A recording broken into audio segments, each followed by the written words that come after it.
Yes. मेरा chapter number 7 मैंने start किया था।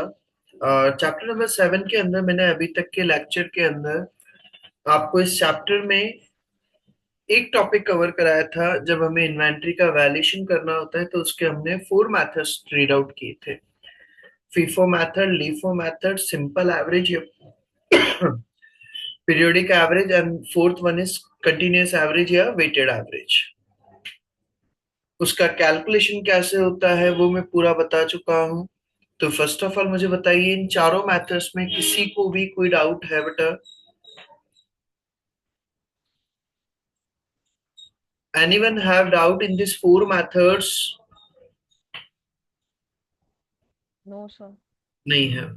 देन आफ्टर इसके बाद में मैंने कुछ एक्टिविटी डिस्कस करी थी। यहाँ से हमने स्टार्ट किया था। इसके अंदर मैंने बेसिकली एक्टिविटी नंबर 3 मैंने कवर कराया था। एक्टिविटी नंबर 3 के अंदर, जिसके अंदर हमें क्वेश्चन को first of all FIFO method से हमें कवर अप करना था, जो मैंने आपको सॉल्व करके बता दिया था। फीफो मेथड से स्टोर्स लेजर बना करके, और फिर उसी क्वेश्चन को हमें वेटेड एवरेज एबीसीओ मेथड से भी सॉल्व करना था।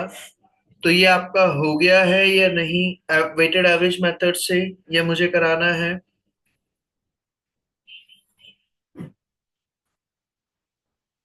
वेटेड एवरेज मेथड से कंप्लीट हो गया है या नहीं बेटा? फटाफट बोले।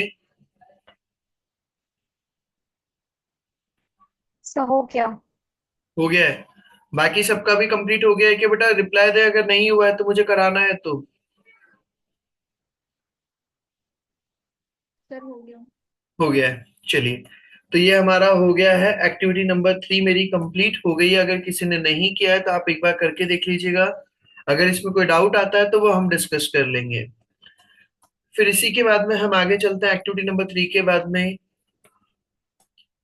अ, इसी के अंदर एक्टिविटी नंबर 4 दिया है। इसको हम देखते हैं इसमें क्या बोला है। एक्टिविटी नंबर 4 उसी से रिलेटेड दिया है।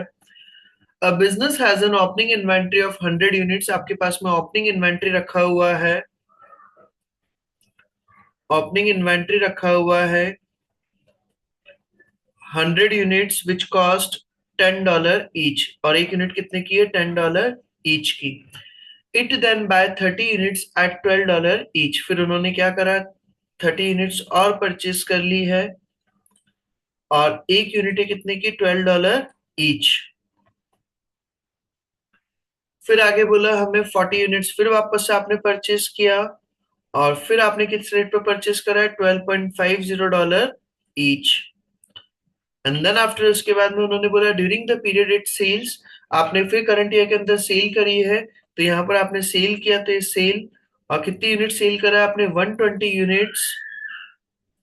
और किस रेट पर सेल करा है आपने? $20 ईच।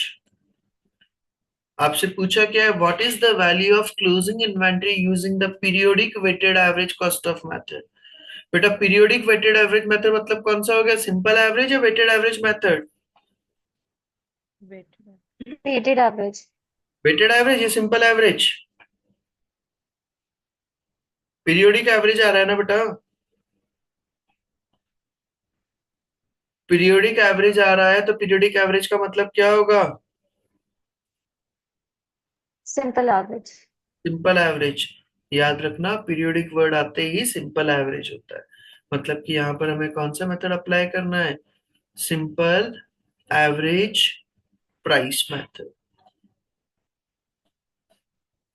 और सिंपल एवरेज प्राइस मेथड के अंदर आपसे पूछा है क्वेश्चन में, तो कि हमारा क्लोजिंग स्टॉक का वैल्यूएशन कितना आएगा। तो बेटा, हमने यहाँ पर सबसे पहली चीज तो, ओपनिंग स्टॉक हमारे पास था 100 यूनिट्स का, मैंने परचेस करी 30 यूनिट्स। तो 100 यूनिट्स का पहले से रखा था, 30 यूनिट्स और परचेस कर ली, 130 यूनिट्स। फिर 40 यूनिट्स और परचेस कर ली, तो वो कितनी हो गई? 170 यूनिट्स हो गई क्या टोटल? जिसमें से आपने 120 यूनिट सेल आउट कर दी है। तो मेरे पास क्लोजिंग स्टॉक कितना बचेगा? 50 यूनिट्स का बचेगा क्या? 100 यूनिट्स पहले की रखी थी, 30 यूनिट्स और परचेस कर ली, 40 यूनिट्स और परचेस कर ली, माइनस सेल यूनिट्स 120 यूनिट्स। तो कितनी यूनिट्स रिमेनिंग बचेगी? 50 यूनिट्स रिमेनिंग बचेगी क्या? Yes sir. पहली चीज। नंबर ऑफ यूनिट्स आ गई हमारी 50 यूनिट्स। और फिर उसके बाद में से मुझे क्लोजिंग स्टॉक निकालना है, तो उसके लिए मुझे प्राइस चाहिए। और एवरेज प्राइस निकालने का हमने क्या फॉर्मूला पढ़ा था इसमें? Total cost upon total units. यही करते हैं क्या बेटा? तो मेरे पास यहाँ पर अलग अलग तरह का, सबसे पहले तो 100 यूनिट्स रखिए 10 वाली। फिर उसके बाद में 30 यूनिट्स आपने 12 वाली परचेज करा, तो 30 × 12। फिर इसके बाद में आपने 40 यूनिट्स परचेज करा, 12.50।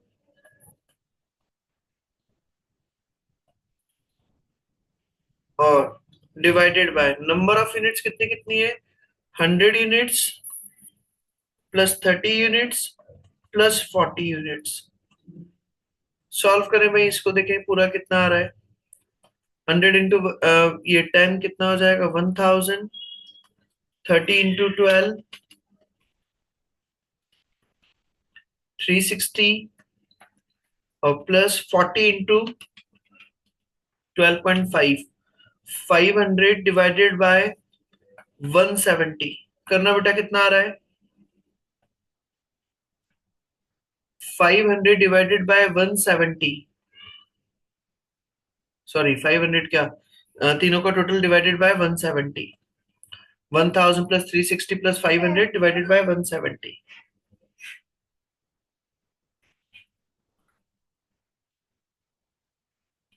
सॉल्व करके बताएं कितना आ रहा है रेट।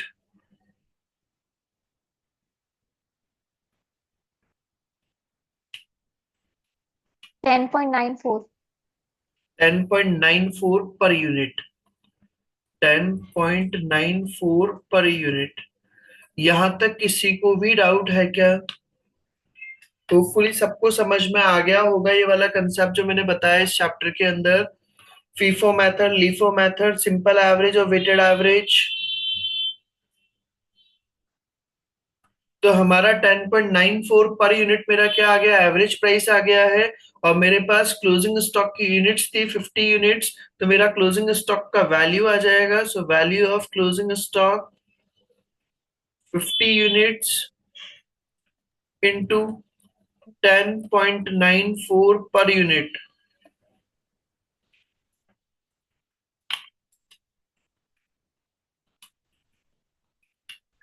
547 डॉलर्स। तो मेरे क्लोजिंग स्टॉक की जो वैल्यू आएगी वो कितनी आएगी? 547 डॉलर्स। यस हर्षप्रीत बोलिए। तो अगर इसी सेम क्वेश्चन को एवरेज मेथड से ओ वेटेड एवरेज वाले मेथड से करेंगे तो फिर आप एक बार इसी सेम क्वेश्चन को उसमें में करके बता सकते हो। यहाँ पर एक सेकेंड।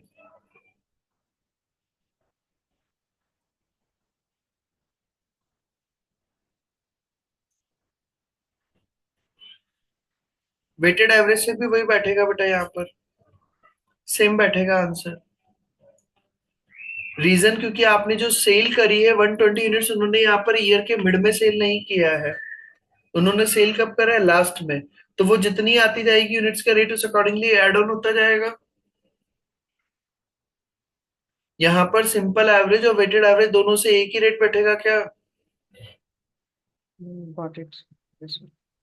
भाई क्योंकि आपने जो यूनिट्स इश्यू करी है वो मिड में ना करके एंड में करी है, तो एंड में करी तो तब तक तो रेट सारा कैलकुलेट हो चुका है ना हमारा। Yes sir. चलिए, यहाँ तक की बात भी हमारी हो गई। एक्टिविटी नंबर 4 हो गया। फिर उसी के बीच में ये उसका एडवांटेज डिसएडवांटेज बता दिए, जो आप समझ गए हैं हम कंसेप्ट का।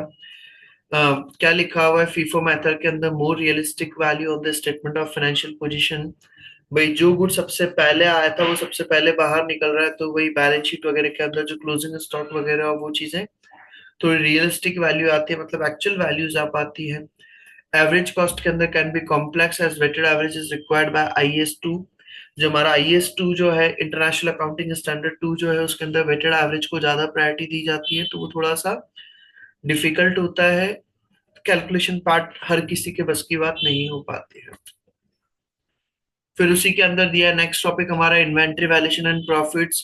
Different methods of inventory valuation will provide different profit figures. आप अगर आपने उस क्वेश्चन को जो किया था अभी, अगर आपने फीफो मेथड से किया था अपन ने एक्टिविटी नंबर 3 को, तो उसके अंदर प्रॉफिट अलग निकल रहा है, और अगर आपने उसी क्वेश्चन को वेटेड एवरेज से किया होगा तो उसके अंदर प्रॉफिट का फिगर अलग आ रहा है।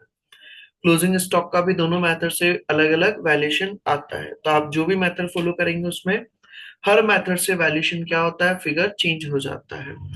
In the activity, we saw that the FIFO produced a closing inventory of $4,285, while AVCO produced a figure for closing inventory of 4160।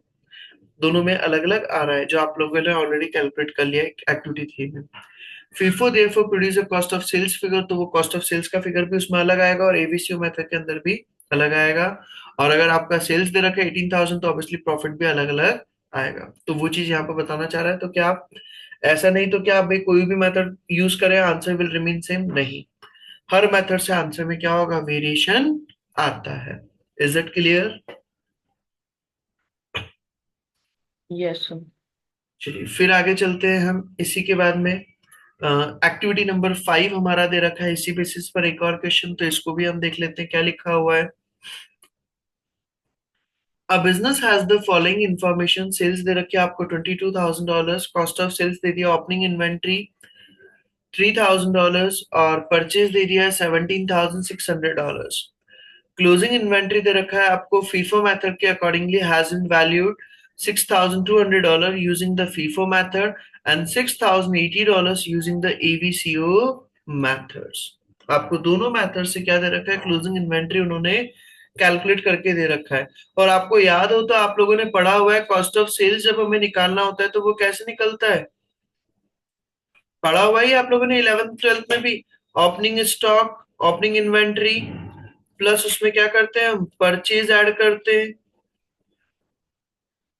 Minus करते हैं क्या, closing inventory. Is it clear? Yes sir. तो यहाँ पर हमें बोला है क्लोजिंग इन्वेंट्री का वैल्यू दे दिया, दोनों मेथड से आपसे पूछा है क्या, gross profit, calculate gross profit arising using FIFO method and gross profit arising using AVCO method. तो हम दो मेथड से कैलकुलेशंस कर देते हैं, फीफो मेथड से और एवीसीओ मेथड से। सबसे पहले हम बात करें सेल्स, तो सेल्स आपको दे रखी है बेटा कितनी, 22,000, जो दोनों में आ जाएगी आपकी 22,000, 22,000। उसमें से हमें माइनस करना है कॉस्ट ऑफ गुड्स सोल्ड, और कॉस्ट ऑफ गुड्स सोल्ड कैसे निकाला जाएगा, opening inventory plus purchase minus closing inventory. Opening inventory दे रखा है आपको 3,000, तो 3,000 प्लस 17,600, और माइनस क्लोजिंग इन्वेंट्री दे रखा है कितना, 6,200 फीफो मेथड के अकॉर्डिंग, तो माइनस कर देंगे 6,200। करना कितना आ रहा है, 3,000, 17,600, 20,600 माइनस 6,200, तो आ जाएगा 14,400। Is it clear to everyone? Cost of sales हमारा आ गया, कॉस्ट ऑफ गुड्स सोल्ड आ गया, तो हमारा क्या निकल जाएगा, gross profit 22,000 minus 14,400, that will be 7,600। Same process average cost method के अंदर करेंगे हम, यहां पर हमें निकालना है, तो वही आपका ओपनिंग इन्वेंट्री आ जाएगा 3,000, परचेज आ जाएगा 17,600, और क्लोजिंग इन्वेंट्री हमें दे रखा है कितना, $6,080, तो 6,080। इससे हम निकालें तो 3,000 प्लस 17,600 माइनस 6,080, 1,14,520 माइनस करा तो 7,480। ये मेरा क्या आ गया, ग्रॉस प्रॉफिट आ गया है, एवीसीओ मेथड से भी आ गया और फीफो मेथड से भी आ गया है, दोनों मेथड से मेरे प्रॉफिट आ गए। अब नाउ नेक्स्ट क्वेश्चन क्या बोला है, तो उन्होंने सबसे पहले तो प्रॉफिट बताना है दोनों मेथड से, तो प्रॉफिट हमारा फीफो मेथड से आ रहा है 7,600, तो यहाँ पे लिखा 7,600 और एवीसीओ से आ रहा है 7,480, 7,480 और डिफरेंस अमाउंट हमारा आ जाएगा। डिफरेंस अमाउंट कितना होगा, दोनों का निकाल देते हैं। 7,600 माइनस 7,480, $120, 120। ये मेरा क्या आ गया, डिफरेंस आ गया है। क्लियर है यहां तक का?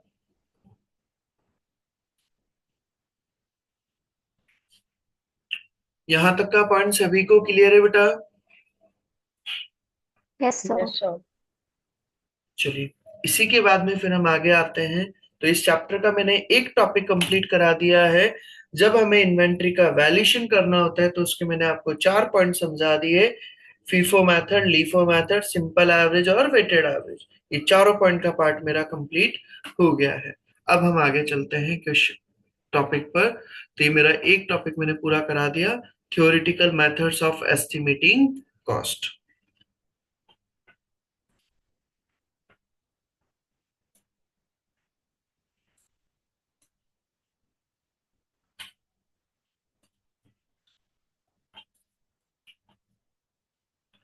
चलिए, तो अब हम इसमें आते हैं स्टार्टिंग से। अब हम स्टार्टिंग का रीड आउट करते हैं क्या क्या इसके अंदर दिया है। सबसे पहला हमारा टॉपिक दिया है इन्वेंट्री का मीनिंग क्या होता है।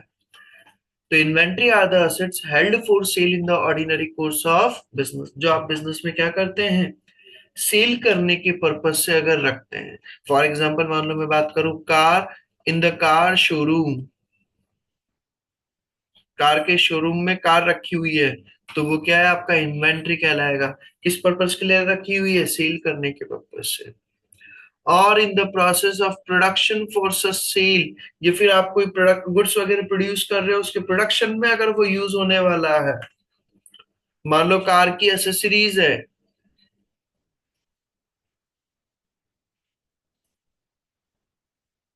कार की एसेसरीज वगैरह जो है वो यूज होने वाली है, जब गाड़ी सेल की जाएगी तो उसको वो एसेसरीज लगा करके देनी होगी। तो वो भी हमारा क्या कहलाता है, इन्वेंट्री कहलाता है। और in the form of materials और supply to be consume in the production process. ये कोई भी मटेरियल है, कोई भी सप्लाई, मतलब कोई भी और कोई चीज है जो यूज होने वाली है प्रोडक्शन प्रोसेस में, और in the rendering of services, तो वो सब कुछ हमारा इन्वेंट्री के अंदर आता है। इन्वेंट्री के अंदर रॉ मटेरियल भी होता है, वर्क इन प्रोग्रेस मतलब हाफ रेडी गुड्स, पूरी तरह से कंप्लीट नहीं हुआ है। फिर दिया फिनिश्ड गुड्स, वो भी आएगा इसके अंदर। तो ये सब चीजें इसके अंदर आती है। For some business, for example manufacturing entity, inventory can be a significant figure. It impacts the financial statement in two ways. A potentially large balance with the current assets। भाई जो मैन्युफैक्चरिंग ऑर्गेनाइजेशन होगी उनका inventory क्या होता है, ज्यादा होता है। सर ज्यादा क्यों, क्योंकि वो बल्क क्वांटिटी में क्या करते हैं, गुड्स वगैरह बनाते हैं। तो उनका इन्वेंट्री वगैरह हमेशा क्या रहता है, ज्यादा रहता है। Opening and closing inventory have a direct impact on the cost of sales and therefore profits. और उनका जो भी ओपनिंग और क्लोजिंग स्टॉक होगा उसका इम्पैक्ट उनके प्रॉफिट्स पर भी पड़ता है। तो मतलब इन शॉर्ट में कहूं तो मैन्युफैक्चरिंग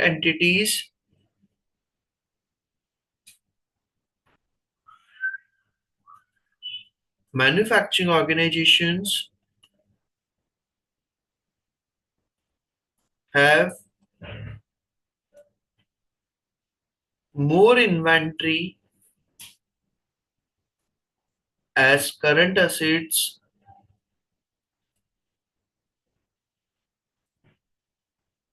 in comparison of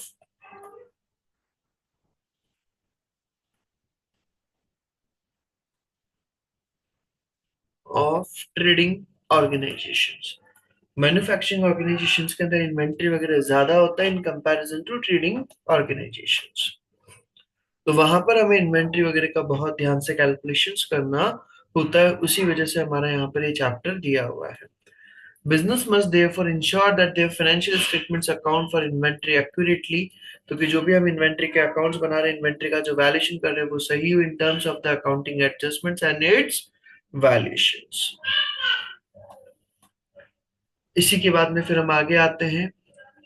अब जब हमें इन्वेंट्री का रिकॉर्ड करना होता है तो दो तरह से रिकॉर्ड किया जाता है। एक तो पीरियड एंड। पीरियड एंड का मतलब होता है एक टाइम पीरियड के एंड होने के बाद में हम इन्वेंट्री की क्या करते हैं, रिकॉर्डिंग किया जाता है, काउंटिंग किया जाता है। पीरियड एंड इन्वेंट्री रिकॉर्ड्स के अंदर क्या होगा, after completion of certain time period, inventory will be count. Inventory को हम क्या करेंगे, काउंट करेंगे एक टाइम पीरियड कंप्लीट होने के बाद में, पहले नहीं। कंटिन्यूअस इन्वेंट्री के अंदर क्या होता है, रेगुलर हम क्या करते हैं उसका रिकॉर्ड मेंटेन करते जाते हैं। जैसे फॉर एग्जांपल अगर मैं बात करूं बिग बाजार वगैरह में, इन्हों में आप गुरजोत बोल रहे हैं sir, I have doubt in simple average method. अभी मैं आपको बताता हूँ, बट ये थोड़ा सा कंप्लीट करा दूं वरना फिर बीच में रह जाएगा टॉपिक। अभी लास्ट में बता देता हूँ मैं आपको डाउट। कंटिन्यूअस इन्वेंटरी रिकॉर्ड्स के अंदर क्या होता है, लाइक आज हम अगर बात करें बिग बाजार, बिग बाजार में आपने अगर देखा होगा तो कि अ, आप वहां से अगर एक टॉफी भी परचेस करते हैं तो उसका क्या होता है, वो रिकॉर्ड मेंटेन करते हैं, उसका प्रॉपर बिल बनेगा, प्रॉपर सिस्टम से काम होता है। तो वो लोग क्या करते हैं, कंटिन्यूअस इन्वेंटरी रिकॉर्ड रखते हैं। एक भी चीज आएगी तो पहले वो कंप्यूटर पर आती है, उसके बाद में फिर आगे वहां से पास होती है। तो वहां पर क्या किया जाता है, कंटिन्यूअस इन्वेंटरी रिकॉर्ड्स। और पीरियोडिक इन्वेंटरी रिकॉर्ड्स के अंदर क्या होता है, हर महीने के एंड में या हर 3 महीने के एंड में, क्वार्टर के एंड में या हर 6 महीने में या साल के एंड में हम क्या करेंगे, इन्वेंट्री काउंट करेंगे। एक दिन दुकान बंद रखी जाएगी और फिर काउंट होगी सब चीजें। अच्छा भैया घी के पैकेट कितने रखे, 1 2 3 4 5 6। ऑयल के पैकेट कितने रखे, इतने इतने रखे हैं। इसके शुगर के पैकेट कितने रखे, वो सब चीजें फिर काउंटिंग की जाती है। लेकिन वहां पर फिर क्या होता है, अगर कुछ भी चीज में कमी आ रही है, कोई भी फर्क आ रहा है, तो उसको आइडेंटिफाई करना, उस पर एक्शन लेना बड़ा मुश्किल हो जाता है, क्योंकि साल हो चुका है कंप्लीट। कंटिन्यूस इन्वेंटरी रिकॉर्ड्स के अंदर क्या होता है, इमीडिएटली पता चलता रहता है। अगर मान लो रेगुलर वहां पर आप अपडेशंस रखेंगे तो वहां पर अगर कोई भी मिस हैपनिंग होती है, किसी भी तरह का अगर कोई डैमेज वगैरह होता है, तो वो थोड़ा सा फाइंड आउट करना इजी हो जाता है। तो वो चीज हमारा बताया यहाँ पर, there are two main methods of establishing the quantity of inventory held by organisation: period and inventory records and continuous inventory records. Period and inventory records, this is the traditional method of ascertaining the inventory held by an organization at a specific point in time. क्योंकि एक particular point of time पर आपका कितना inventory बच रहा है उसको calculate करने का हमारा ट्रेडिशनल मेथड होता है। At the end of the period the inventory is counted by warehouse staff in an inventory count. और वो एक टाइम पीरियड कंप्लीट होने के बाद में जो स्टाफ होता है वो काउंटिंग करता है। And this enables the entity to establish the quantity of each line of inventory at the period end. जिससे क्या होता है, एक टाइम पीरियड एंड होने के बाद में आपको हर तरह की इन्वेंट्री का एक क्वांटिटी इंफॉर्मेशन मिल जाता है। बट ये तरीका सही नहीं माना जाता, क्योंकि आप अगर एक टाइम पीरियड के बाद में अगर इन्वेंट्री काउंट करते हैं तो उसकी इतनी इफेक्टिवनेस नहीं रह पाती है। फिर दिया है हमारा continuous inventory records. Continuous inventory records क्या होता है, an alternative method of determining the quantity of each line of inventory held by an entity is to count it on continuous basis. Under this method, each time inventory is received into the warehouse or leave the warehouse, the inventory records are updated. जब भी ware house के अंदर goods आता है तब भी हम उसके अंदर अपडेट करते हैं, और जब भी वेयर हाउस से गुड्स जाता है तब भी हम उसका अपडेट करते जाते हैं, ताकि ऑटोमेटिकली वो पूरा रिकॉर्ड बनता रहे। Due to the capability of computerised inventory system, this is an efficient way of maintaining inventory records. तो ये सबसे अच्छा तरीका माना जाता है इन्वेंटरी रिकॉर्ड करने का। यहां तक की बात क्लियर? इन्वेंटरी का मीनिंग बता दिया। यहां तक कोई डाउट है? No sir. No sir. चलिए फिर इसी के बाद में हम आगे चलते हैं।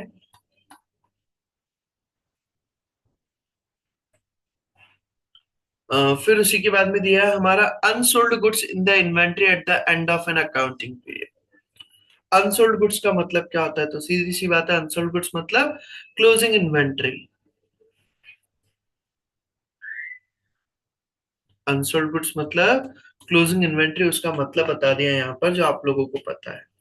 Goods might be unsold eight the end of an accounting period. Goods क्या रह सकता है? बिना बिका हुआ भी रह सकता है। And will therefore still be held in inventory, तो उसको हम इन्वेंट्री के अंदर रखते हैं। As financial statements are prepared on an accrual basis, financial statements हम अक्रूवल बेसिस पे बनाते हैं।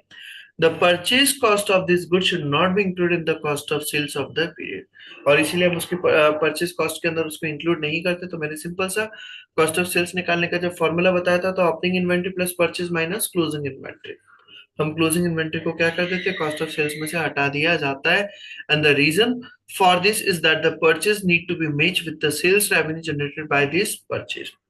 भाई क्योंकि हमें परचेज और सेल्स का क्या कराना होता है? मैच कराना होता है, ताकि हमारा प्रॉफिट लॉस निकल सके। तो परचेज आपने कितना करा था, सेल्स कितना करा था एक टाइम पीरियड के अंदर, वो दोनों का मैच कराया जाता है ताकि हमारा प्रॉफिट लॉस कैलकुलेट हो सके। If the inventory is not sold in the year, अगर आपका इन्वेंट्री अगर सेल नहीं होता है करंट ईयर के अंदर, then the sales revenue from this inventory will not be included. तो ऑब्वियसली सीधी सी बात है, उसको हम किस पर करते हैं रिकॉर्ड? इन्वेंट्री को कॉस्ट प्राइस पर रिकॉर्ड करते हैं। In the included in the statement of P&L until the following year. Therefore, closing inventory is removed from the statement of P&L for the current year and then taken back to the statement of P&L as opening inventory in the new year. इस साल के हम closing stock को हटा देते हैं और अगले साल का फिर वही स्टॉक क्या बन जाता है? ओपनिंग स्टॉक बन जाता है, और फिर हम उसको बुक्स में इंक्लूड कर देते हैं। यहां तक का ये पॉइंट क्लियर है क्या बेटा? यहां तक का पॉइंट क्लियर है? भाई सिंपल सा, अगर मैं सिंपल लैंग्वेज में बोलूँ तो ये पूरा पैरा बोल रहा है, ईयर के एंड में जो हमारा स्टॉक बचता है उसको हम कहते हैं क्लोजिंग स्टॉक, और क्लोजिंग स्टॉक को हम क्या कर देते हैं? कॉस्ट ऑफ सेल्स में से रिमूव कर दिया जाता है करंट ईयर में, और नेक्स्ट ईयर में वो ओपनिंग स्टॉक बना करके उसको कॉस्ट ऑफ सेल्स में इंक्लूड कर देते हैं। Is it clear? Yes sir. Yes, sir. Yes cost of goods sold कैसे निकाला जाता है? वही चीज वापस से बता दिया। कॉस्ट ऑफ गुड्स सोल्ड निकालने का ओपनिंग इन्वेंट्री प्लस परचेज या कॉस्ट ऑफ प्रोडक्शन जो भी है माइनस क्लोजिंग इन्वेंट्री, तो हमारा क्या आ जाएगा? Cost of goods sold. वही ओपनिंग इन्वेंट्री लिया, उसमें परचेज ऐड कर देंगे, या प्रोडक्शन अगर आपने करा है तो प्रोडक्शन का खर्चा ऐड कर देंगे, क्लोजिंग इन्वेंट्री को माइनस कर देंगे, तो आपका आ जाएगा कॉस्ट ऑफ सेल्स। लाइक इसी की बेसिस पे हमारा इलस्ट्रेशन नंबर 1 दे दिया है। Eddie has a business selling phones. Eddie के पास में क्या है? बिजनेस है जो फोन वगैरह सेल करते हैं। At the beginning of the month he had 7 phones in the inventory. उनके पास में स्टार्टिंग में कितने फोन्स रखे हुए थे? 7 फोन्स रखे हुए थे स्टार्टिंग के अंदर। And which had cost $20 each, और उन फोन्स की कॉस्ट कितनी थी? $20 each. During the month the prices of the phones has remained the same, और करंट मंथ के अंदर फोन की प्राइसेस वगैरह थी जो सेम रहा। सो एडी बाय और फर्दर 50 फोन्स फॉर $20 ईच। तो आपके पास में ओपनिंग स्टॉक रखा हुआ था सबसे पहले, तो फिर आपने और फर्दर परचेज कर लिए 50 यूनिट्स, किस रेट पर? $20 ईच पर। And sell 35 for $30 each. तो ये तो आपने परचेज करे किस पर? $20 ईच, और फिर आपने सेल करे हैं 35 यूनिट्स $30 ईच। आपसे क्या बोला है? Trading account. ट्रेडिंग अकाउंट मतलब वही आपको सेल्स बतानी है, कॉस्ट ऑफ सेल्स बताना और प्रॉफिट बताना है। तो सेल्स की अगर मैं बात करूं तो मैंने कितनी यूनिट सेल करी? 35 यूनिट्स $30 ईच। तो यहाँ पर मेरा सेल्स आ जाएगा 35 यूनिट्स इंटू $30 ईच। तो ये हमारा आ गया कितना? 1050। कॉस्ट ऑफ सेल्स हमें निकालना है। कॉस्ट ऑफ सेल्स निकालने का वही opening inventory plus purchase minus closing inventory. Opening inventory रखा था 7 यूनिट्स $20 ईच, तो 7 यूनिट्स इंटू $20 ईच 140। परचेज हमने करा था 50 यूनिट्स इंटू $20 ईच 1000। और क्लोजिंग इन्वेंट्री की अगर मैं बात करूं तो बेटा 7 यूनिट्स पहले की रखी हुई थी, 50 यूनिट्स आपने और परचेज कर ली, तो आपके पास कितनी होगी? 57 यूनिट्स, जिसमें से आपने क्या कर दी? 35 यूनिट्स सोल्ड कर दी है। तो 57 माइनस 35, 22 यूनिट्स आपकी क्या रखी हुई है, अनसोल्ड स्टॉक है क्या? 22 यूनिट्स आपका क्या है, अनसोल्ड स्टॉक है। तो यहाँ पर क्लोजिंग इन्वेंट्री हमें निकालना है, तो 22 यूनिट्स और एक यूनिट का कॉस्ट प्राइस कितना था, $20 ईच। तो 22 इंटू 20, तो वो कितना आ जाएगा, 440। प्लस माइनस करके आपका कॉस्ट ऑफ सेल्स आ जाएगा 700। 140 प्लस 1000, 1140 माइनस 440, तो 700। 1050 में से 700 लेस किया तो आपका ग्रॉस प्रॉफिट आ गया $350। क्लियर पॉइंट यहाँ तक? Yes sir. अभी तक के टॉपिक में मैंने इसमें क्या क्या बता दिया बेटा? सबसे पहले तो मैंने आपको इन्वेंट्री का मीनिंग बता दिया, जो भी गुड्स वगैरह आप रखते हैं सेल करने के पर्पस या कोई प्रोसेस में यूज होता है, कोई भी मटेरियल वगैरह। फिर उसके बाद में बताया मैंने भाई हमारे जब इन्वेंट्री का काउंटिंग करना होता है तो दो तरह से होता है, या तो ईयर एंड पर या कंटिन्यूअस इन्वेंट्री। फिर क्लोजिंग स्टॉक का वो कॉस्ट ऑफ ईयर के एंड में जो स्टॉक होता है उसको हम क्या कहते हैं, क्लोजिंग स्टॉक। और क्लोजिंग स्टॉक के बाद में फिर हमने पढ़ा कॉस्ट ऑफ गुड्स सोल्ड, वो कैसे निकाला जाता है, opening inventory plus purchase minus closing inventory. उस चीज के उसके बेसिस पर हमने इलस्ट्रेशन नंबर 1 कवर अप कर लिया है। यहां तक की हमारी बात हो गई है।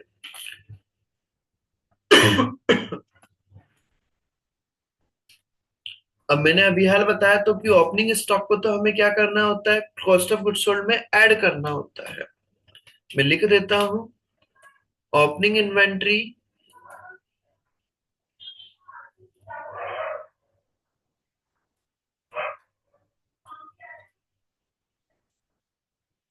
will be added to cost of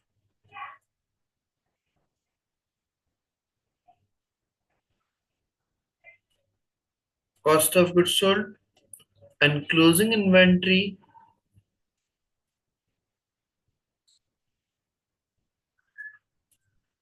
will be deduct out of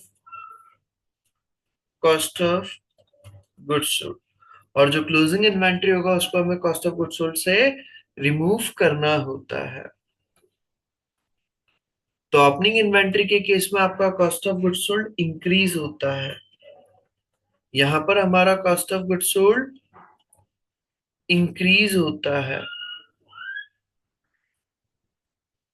भैया आपका ओपनिंग इन्वेंट्री लिखोगे तो कॉस्ट ऑफ गुड्स सोल्ड बढ़ेगा, और यहाँ पर आप अगर कॉस्ट ऑफ ये क्लोजिंग इन्वेंट्री को अगर माइनस करते हैं तो cost of goods sold decrease होता है। इसको हम देखें यहाँ पर क्या लिखा हुआ है, वही इन्वेंट्री की अकाउंटिंग बता दिया। Inventory is generally accounted for as a year end adjustment by journal entry. Opening inventory, opening inventory वही नाम से इंडिकेट हो रहा है, ईयर के स्टार्टिंग में जो स्टॉक होगा उसको हम क्या कहेंगे, opening inventory. The trial balance produced by the entity at the end of the year will show an inventory figure. This amount generally relates to the opening inventory. अगर वो amount opening inventory से related है, that is the goods held by the business at the beginning of the year. तो जो goods आपके year के starting में रखा उसको हम क्या कहेंगे, opening inventory. Such goods will have been sold during the period, और आपने करंट ईयर में वाला गुड्स को क्या करा होगा, सेल करा होगा। And they are no longer an asset of the entity, अब वो असेट नहीं रहा है, क्यों, क्योंकि उसको आपने बेच चुके हैं। But will form part of the cost that should be matched against the sales revenue when determining profit। लेकिन हम उसको कॉस्ट के अंदर इंक्लूड करेंगे क्योंकि उसको हमने खरीदा था, लास्ट ईयर हमने नहीं लिया था, तो इस साल हम लेंगे। तो ओपनिंग इन्वेंट्री के केस में हमारी एंट्री क्या बनती है, debit cost of sales account और credit inventory account.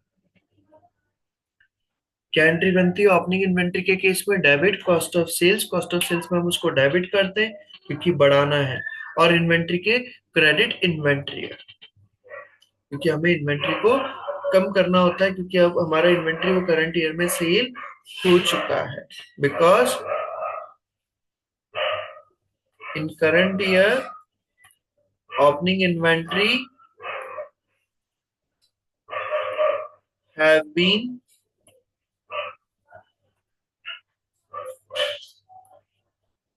sold। Is it clear? First point, opening inventory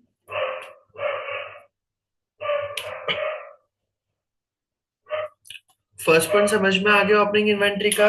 year के स्टार्टिंग में जो स्टॉक होगा उसको हम क्या कहेंगे, ओपनिंग इन्वेंट्री। और ईयर के एंड में जो स्टॉक होगा वो हमारा क्या कहलाएगा, closing inventory. The goods held by the business at the end of year must be included as an asset in the statement of financial position. उसको हम क्या करेंगे, ईयर के एंड में बैलेंस शीट में असेट्स के फॉर्म में दिखाएंगे। क्यों? क्योंकि वो हमारा अभी तक हमने उसको कॉस्ट के अंदर नहीं लिया है, तो हम उसको असेट के फॉर्म में दिखाएंगे and as a deduction within the cost of sales in the statement of PNL. और कॉस्ट ऑफ सेल्स में डिडक्शन के फॉर्म में दिखाते हैं। एंट्री क्या बनेगी, डेबिट इन्वेंट्री अकाउंट और credit cost of sales account. हमें कॉस्ट ऑफ सेल्स को कम करना है तो हम क्या करेंगे, क्रेडिट करेंगे। और इन्वेंट्री को हमें वहां से बढ़ाना है, स्टॉक को दिखाना है, क्लोजिंग स्टॉक को बैलेंस शीट के अंदर, तो इसलिए डेबिट इन्वेंट्री और credit cost of sales. This double entry move inventory out of the cost of sales in the statement of PNL, वो कॉस्ट ऑफ सेल्स में से हटा देगा, and on to the statement of financial position as a current assets. और balance sheet के अंदर current assets के form में वो आ जाएगा। यहां तक का point clear? Yes sir. Yes sir. Opening inventory, closing inventory, यहां तक का मेरा पॉइंट हो गया है। अब इसके अंदर हमारा, कल हम इसी के अंदर पढ़ेंगे इन्वेंट्री का जब हमें वैल्यूएशन करना होता है तो वो कैसे किया जाता है, उसके अंदर हम क्या क्या चीजों को इंक्लूड करते हैं, कौन कौन से एक्सपेंसेस को इन्वेंट्री के अंदर इंक्लूड किया जाता है, आईएस 2 के अंदर क्या क्या बता रखा है, कॉस्ट प्राइस, एनआरवी वगैरह, वो सारा पॉइंट मैं कल समझाता हूँ। ठीक है बेटा? Okay sir. बाकी का हम कल करते हैं, यहाँ तक का आज आप कंप्लीट करिए। यस गुरजोत, आपका डाउट था? हाँ सॉरी, हाँ बोलिए, आपका सिंपल एवरेज में क्या डाउट है?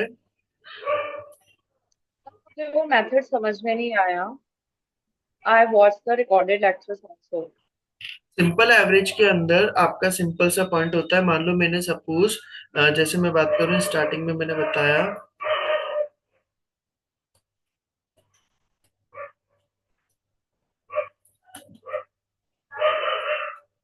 यहाँ पर मेरे पास क्या था बेटा, अलग अलग तरह के रेट का गुड्स था। 10 यूनिट्स थी मेरे पास 30 वाली, 10 यूनिट्स थी 33 वाली, 10 यूनिट्स थी 36 वाली, और 10 यूनिट्स थी 40 वाली।